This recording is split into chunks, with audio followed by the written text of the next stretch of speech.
Attention, the following broadcast has been approved by Outcasted OC. Viewer discretion is advised. Incoming transmission in 5, 4, 3, 2, 1. Hey everybody, it's Courtney here from the Outcasted OC Podcast and welcome to this Monday Night Raw recap. I'm just going to go ahead and say I absolutely loved this episode of Monday Night Raw. It was a very long episode, but honestly there is so much to talk about because we have Survivor Series this weekend and there was a lot of things to kind of tie the loose ends off for, especially feuds going into Survivor Series. We have something very, very big to talk about and I'm going to leave that more towards the end because oh my gosh. Speechless. Absolutely speechless. Anyway, this is the last episode of Monday Night Raw before Survivor Series, so let's get straight into it. So Monday Night Raw this week kicked off with a video recap segment from the tag match with the Judgment Day and Cody and Jay trying to reclaim those tag titles last week. And obviously we saw Drew McIntyre come and tease some form of alliance with the Judgment Day, obviously costing Cody and Jay those tag titles last week. The show starts off after that with Drew McIntyre straight in the ring. He makes no entrance, which has me thinking he's going to come out to Broken Dreams at Survivor Series. He's in the middle of the ring, he's about to explain his actions and the reason why he's now somewhat allied, alliance-wise, with the Judgment Day. And the crowd is absolutely booing him, going absolutely crazy. And he says, unlike Dominic Mysterio, I've actually earned my right to speak. And I was like, oh. He goes ahead and says that, you know, you people are upset, I'm still the same person. And if you've turned on me since, well, then you were not a fan since day one. And he says that Jey Uso's looking for an apology, but there hasn't been one apology come out of Jey Uso since he's come to Monday Night Raw after everything that Jey Uso has cost everybody since he was in the bloodline. Then he goes ahead and says that Cody was collateral damage last week and, you know, why should Drew get over it? Because the bloodline cost Drew McIntyre the biggest moment of his entire life in front of his whole family. And he said it was going to be my family's moment after 16 years of missing birthdays, weddings, my nieces and nephews growing up. My entire family is growing around me and I'm away from them. So that moment at Clash at the Castle was going to be for the entire family. Now he goes ahead and says, the $1 million question that I have been hearing everywhere for the last week is Drew McIntyre in Judgment Day? And he says, you don't know me very well if you're assuming that I'm in Judgment Day because I'm not in Judgment Day, but I am in their team within WARGAMES. And he said that Rhea Ripley gave me an amazing opportunity to get Jey Uso in a cage and absolutely beat him and rip him to shreds. And he warns Jey Uso about what he's going to do with him at WARGAMES Survivor Series. Jey Uso comes out and Jay goes ahead and says, you know, you just need to let it go at this point, and asks if you want to catch this yeet down. Obviously he's trying to say beat down, but then he corrects himself and says yeet down, which was quite funny. Then we see Judgment Day come in, Drew McIntyre's in the middle of the ring, and the entirety of the Judgment Day stand along the ring apron, going to defend him. Then we see Seth, Sammy, and Cody all come in to back up Jey Uso as well. Adam Pearce comes in, he's like, nah, we are not doing this. I am sick and tired of these shenanigans. We are going to save this till Saturday at Survivor Series. And he says, you know, we are not fighting tonight. He says you need to pick one person from each team to wrestle in the main event for the advantage with WARGAMES. And he also says that you guys, so he's pointing to Seth, Sammy, Cody, and Jay. And says with Drew McIntyre now joining the Judgment Day, you are in fact outnumbered. So you need to find yourself a fifth member before the end of tonight's Monday Night Raw. Then we end up seeing that the Judgment Day retreats out of the ring. After the segment, we see the entirety of Judgment Day in their clubhouse, and Damian Priest is getting annoyed with Rhea Ripley about Drew McIntyre being added to this match, and was like, well, you should have run this past the entire of the Judgment Day. You don't just get to make these decisions on the fly as the leader of a WARGAMES team. I think this is a bit ridiculous. Rhea reassures him and basically is just like, you know, I get it, we all should have spoken, but this is actually going to help the entirety of the Judgment Day, and we should wait for Drew McIntyre before we decide who is going to be in that advantage match in the main event. Damian Priest, as the leader, really wants to step up and be in this match, but Rhea's going ahead and saying, let's just wait until Drew McIntyre comes out and wait till we all get an opportunity to speak to see who's going to be in that match. So our first match of the night is Nia Jax going up against Raquel Rodriguez. I was pleasantly surprised by this match. Both of these ladies got a really good showing in this match, actually got a lot of time, which I was quite pleasantly surprised with. So straight away from the beginning, Raquel starts off really strong. She's got a lot of offense in on Nia, but Nia ends up slamming Raquel in the corner with a Uranagi, which was quite cool. We see Raquel and Nia exchanging a lot of blows, and then Raquel ends up throwing Nia outside of the ring. Raquel hits a really nice crossbody. There's a moment where Nia throws Raquel spine first into the corner of the ring post. After the commercial break, Raquel works back on Nia, and then Raquel hits a really nice clothesline, but that's no bother for Nia because obviously she's stronger than Raquel. She can take a clothesline, it won't knock her down. Raquel's getting a lot of momentum. She hits a really nice corkscrew elbow onto Nia. Raquel tries to lift Nia, which doesn't actually work because Raquel's back falls out, and then we end up seeing Nia hitting her Annihilator finisher to come away with the win. As I say, I was very pleasantly surprised with this match. It was better than I was anticipating, and honestly, I think Raquel got a really good showing of power and strength, which is what we needed to see. After this, we had a Xia Li video package. Now, she is obviously having a match with Becky Lynch later on in the show. She's seen kicking a punching bag with Becky Lynch's face on it. Then we see the Judgment Day are chatting backstage, and Damien asks, "Where's Drew McIntyre?" Drew McIntyre arrives, and Priest goes ahead and says that he wants to have this advantage match to obviously win the advantage for WarGames. Drew's very much like, you know, I don't really like the Judgment Day, but I also very much despise Jey Uso. And Damien and Drew, there's a lot of wrestlers with the letter D at the beginning of their name, so it's very sometimes hard to kind of make sure you don't trip up on that. So Drew and Damien are arguing back and forth, and Damien goes ahead and says, you know, show your worth. Why don't you go ahead and be the person who's in charge and go ahead and have this advantage match against whoever from the other team is. And Drew McIntyre goes ahead and says, well, that's awesome leadership coming from the leader. Then we end up seeing the Women's WarGames video recap that we saw on Friday Night SmackDown. Now this is Damage Control setting up WarGames, Charlotte, Shotzi and Bianca not having a third person, and we see Becky Lynch answer the call. So we obviously got to see a reminder of that match that's happening at Survivor Series. This was followed by Cody, Jay, and Sammy and Seth all backstage, and they're talking to each other about who is going to be participating in the advantage match from their team in the main event, and they ultimately decide that it's going to be Jey Uso. Everybody's kind of like, whoa, we kind of don't really want you to not be in fighting form at Survivor Series, but Jay's like, nah, I got this. Like, if it's Drew McIntyre going to be in that match, I really want to go up against him. And then they start talking about who's going to be that fifth member.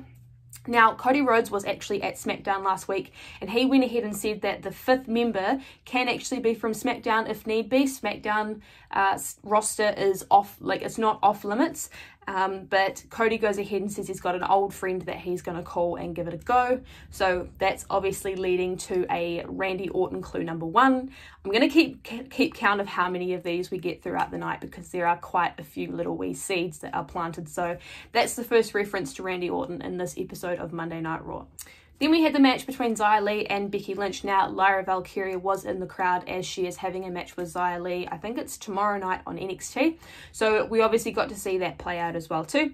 As I say with the Nia and Raquel match, this match actually got a lot of time, and I was very pleasantly surprised. Xia Li got a really good showing in this match, and obviously her and Becky put on a really good performance. So straight away from the beginning, Xia's getting a lot of strikes in on Becky, and there's a lot of back and forth coming in from both of them. Xia ends up attacking Becky in the corner, and then Becky throws Xia outside of the ring and then follows this with a really nice baseball slide. Xia ends up stunning Becky with a really huge kick, and after the commercial break we see Becky Lynch starting to work her way back into the match. Xia ends up hitting Becky with some more big blows, and then we get a big exploder coming in from Becky Lynch as well too. Becky goes for her armbar, which Xia ends up countering and turning into a really nice airplane spin. We see Becky hit a really nice top rope suplex. We see Xia going for that spinning heel kick that's slowly becoming her finisher move to knock people out. But then Becky ends up throwing her into the ring post because she's like, it's an act of desperation at this point. Becky hits a manhandle slam to come away with the win. But after this, Becky Lynch is still in the ring, and she's looking towards the crowd, and she can start to see that Damage Control's actually coming in from the top of the arena. This was heavily speculated earlier in the day, but we start to see Damage Control come out. And then we end up seeing that that Charlotte, Shotzi and Bianca are all coming up from the crowd as well too, and there's just a massive brawl that starts. A lot of security comes out, so obviously there's a lot of heat going into this War Games match as well too. This very much reminded me of the Survivor Series of 2018, obviously when that big invasion angle happened and Becky Lynch got punched in the face by Nia Jax. Very reminiscent of that. Obviously, Becky Lynch didn't get punched in the face, but I just really liked how they did this. I feel this is a really nice callback to what we've seen in the past, but also a really nice way to amplify that feud going into War Games, showing how much of a big deal this is to win this match. After this, we saw Ludwig Kaiser walking backstage and Giovanni Vinci runs into him and asks him if everything is okay.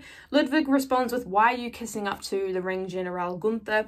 and says that, you know, Giovanni's like, "I'm just looking out for Imperium. Like, I don't understand why you're upset with me. I'm just looking out for the entirety of the group." And Ludwig follows this up by saying that you need to stay back here while I'm going and wrestling Johnny Gargano later on tonight. So it's interesting to see that there's a little bit of tension going on between Giovanni and Ludwig. Obviously, they're both trying to play favourites to figure out who is going to be the better person in the faction and obviously who Gunther can trust the most. Ludwig is technically in charge of Giovanni, but Giovanni's trying to step out of that, which is quite nice to see. Then we have a Zoe Stark video package, and she's basically saying that it's her destiny to win the title at Survivor Series. I'm very excited for this match. I think it's going to be good. I think Zoe Stark is incredibly underrated, and I feel as though her match against Rhea, it is a one-on-one match, but I feel as though they are both going to put on a fantastic performance.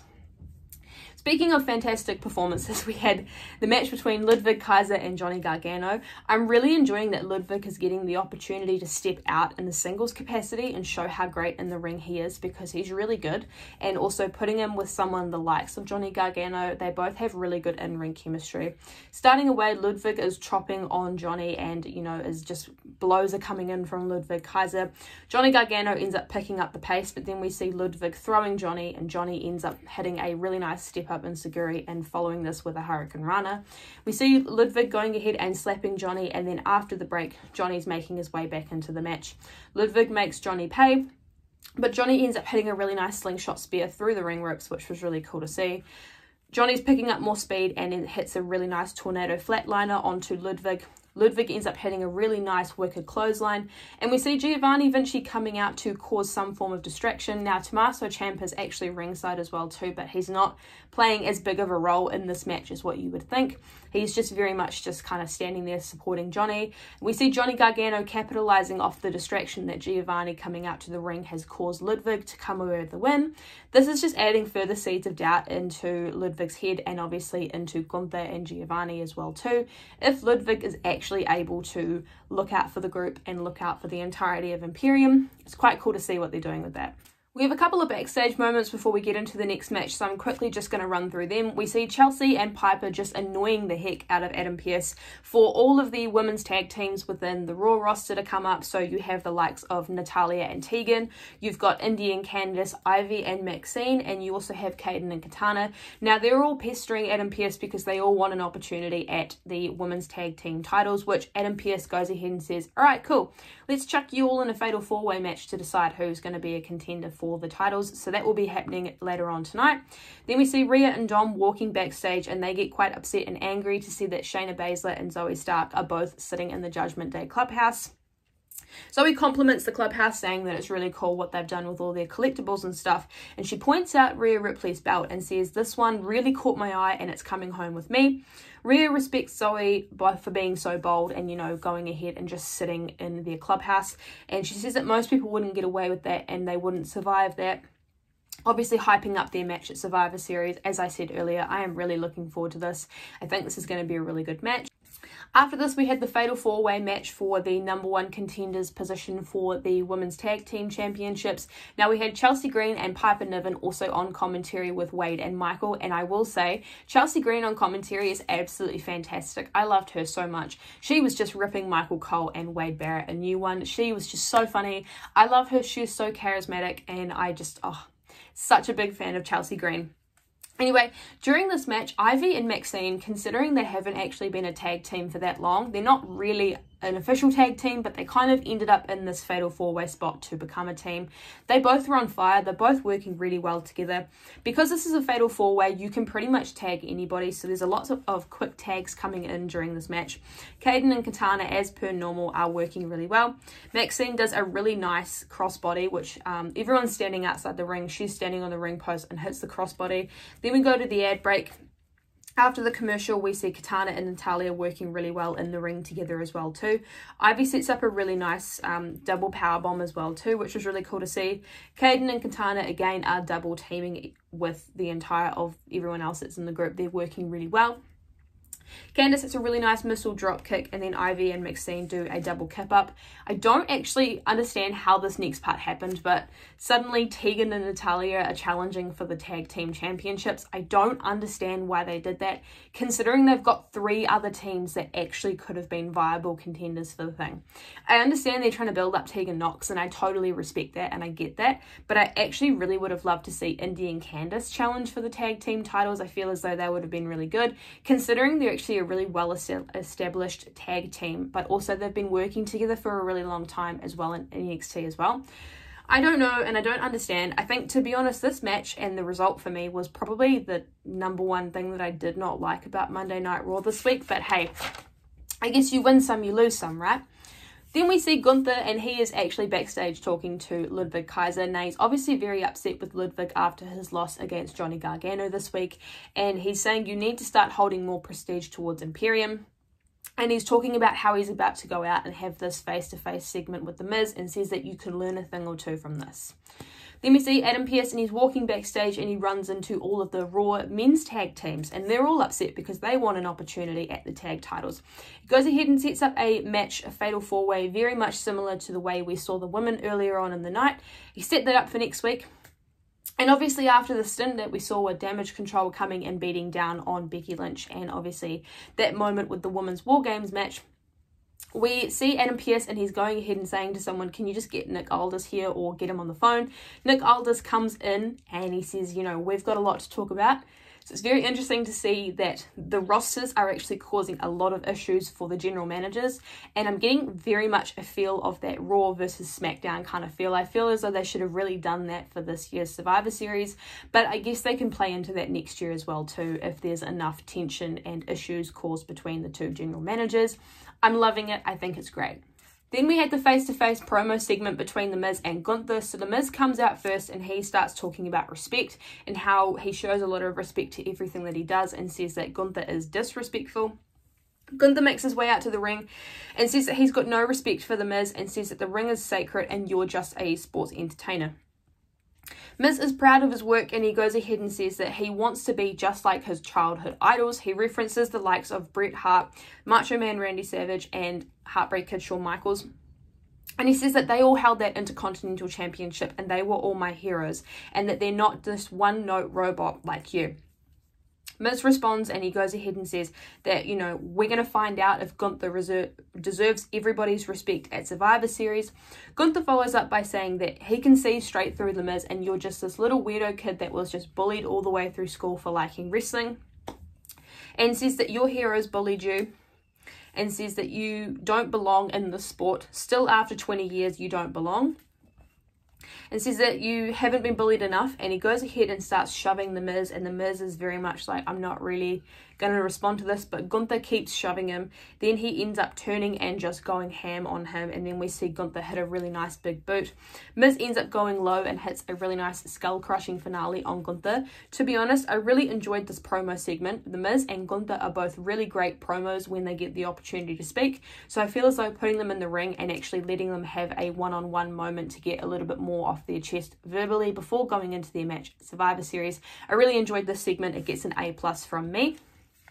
Then we see Jey Uso and Seth Rollins backstage, and Seth goes ahead and says, you know, I didn't mean any disrespect earlier with what I had said. I was very much just trying to look out for you. And says, you know, we really need that advantage for the WarGames match, so I really want you to just do your best tonight. Jey goes ahead and turns and looks at Seth Rollins and was like, yeah, I got this, yeet, yeet, yeet. And Seth just looks like really angry. He's like, don't say that.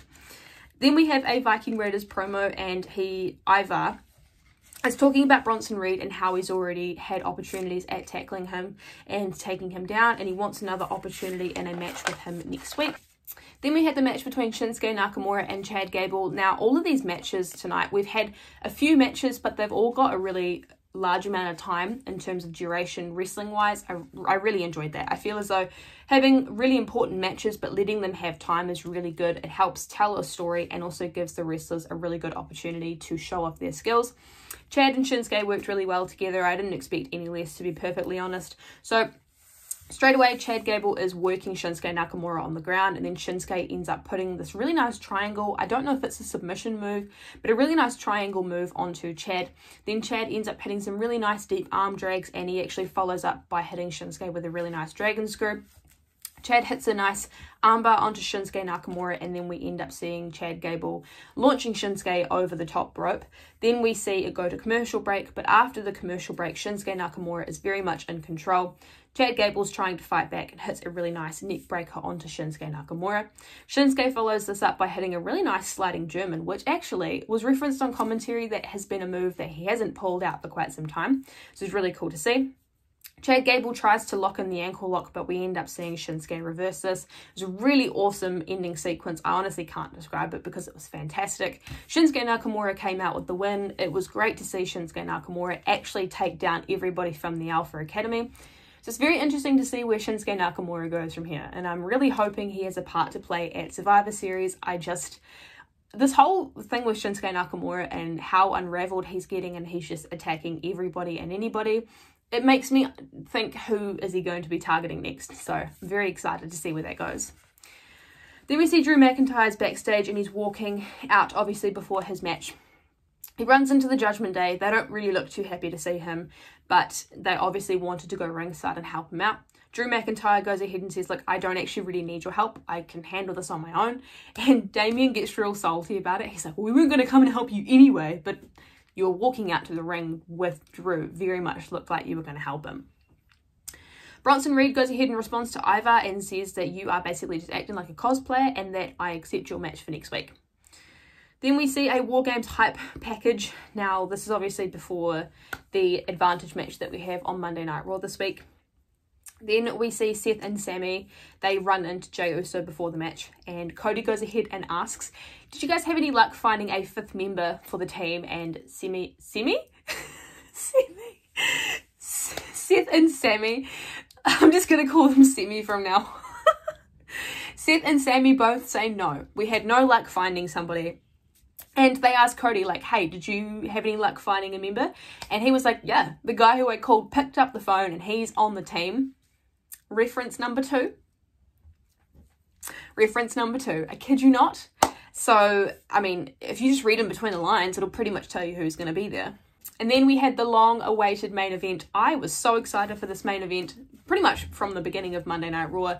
I was so incredibly nervous because obviously this is when we find out who's going to be that fifth member for Cody's team at Survivor Series WarGames. So you have Drew McIntyre and Jey Uso in this Advantage match for WarGames. Now, obviously, commentary is referencing how important it is to win this match as you get an advantage going into your Survivor Series WarGames match. It means that I'm pretty sure your teammate is going to be the first person to come out of the shark cages, so actually it's technically going to be a 2-on-1. That's the first person that comes out. Anyway, straight away, Drew McIntyre and Jey Uso are trading blows on each other. Drew is just punishing Jey, as he said he was going to do at the very beginning of the night. Jey throws Drew over the top ropes. We go to commercial break. After the commercial break, Drew McIntyre gets back in control of the match, and Jey ends up springing back into the match as well too.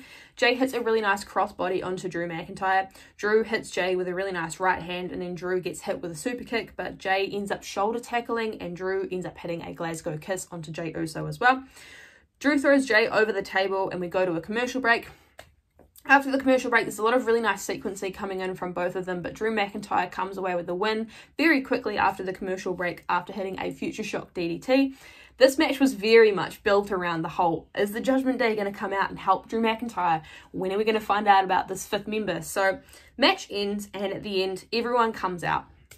And obviously we see the Judgment Day come out because I think Drew's still beating down on Jay. And then we see everyone else from the babyface team come out. So you got Cody, Seth, and Sammy. They're all coming out. And, you know, Judgment Day is outside of the ring and the babyface team is inside. And they're all kind of talking about, you know, who that fifth member is going to be. And kid you not, there are so many references to Randy Orton in this. So go ahead and talk about the Viper, Apex Predator, say something about voices in my head. So that's 5 references on Monday Night Raw so far. And they say that he's locked in and he's good to go. But they don't show him. So we had 5 references to Randy Orton being a part of this team. He's basically confirmed for Survivor Series, but we don't actually see him. I didn't realize he took on John Cena's gimmick. Nonetheless, I felt a little bit blue-balled by this, actually. I'm not going to lie, because there was a lot of hype going into this, and I really would have loved to just see Randy Orton's face after a year and a half. So he's basically been confirmed for the team, but not shown on TV. To be honest, now I'm kind of more excited for Survivor Series. It's very interesting to see how it's going to turn out. Initially, I would have really liked Randy Orton to come out and see that 5-on-5 going into Survivor Series, obviously showing that he's in that alliance with Seth and Sammy and Jay and Cody, but I understand why they did it. I can see it from Randy's perspective. You know, he's been out of wrestling for a year and a half, a potentially career-ending injury, and having that moment where he could come back and actually embrace at Survivor Series the team and also just get that pop from the crowd. I'm so incredibly happy for him. I'm excited. I'm stoked that Randy Orton's coming back. I'm so incredibly excited. With that being said, that is the end of Monday Night Raw for this week. If you stuck around till the end of the video, thank you so much for watching. Make sure you go ahead and like, comment, and subscribe to the YouTube channel because that helps us out a lot. Put on those bell notifications so you can be notified anytime we upload a new video to the channel. As per normal, we've got an NXT review coming in this week from Reese, and we'll have our SmackDown review coming in. We also have the podcast this week where we're going to be talking about our Survivor Series WarGames predictions, and it hasn't been announced yet, but I'm going to reveal it. I'm pretty sure, 95% positive we're going to be doing a Survivor Series watch along. So all of us 4 will be watching Survivor Series and we'll be streaming it live. I'm so hyped for this. I feel as though now that we know that Randy Orton's coming back, it's going to be great to be watching this with a bunch of people who also love wrestling as well too. So if you guys want to tune into that, make sure you go ahead and also follow our TikTok as well too and our Instagram, because we'll be notifying you guys when new reviews have been put up and when to expect podcasts from us. This week is so exciting. I love Survivor Series season. I feel as though this is going to be a really good week for wrestling, and I'm just so incredibly hyped. So I'll see you guys in the podcast, and I'll see you guys in the watch along this week. Bye guys.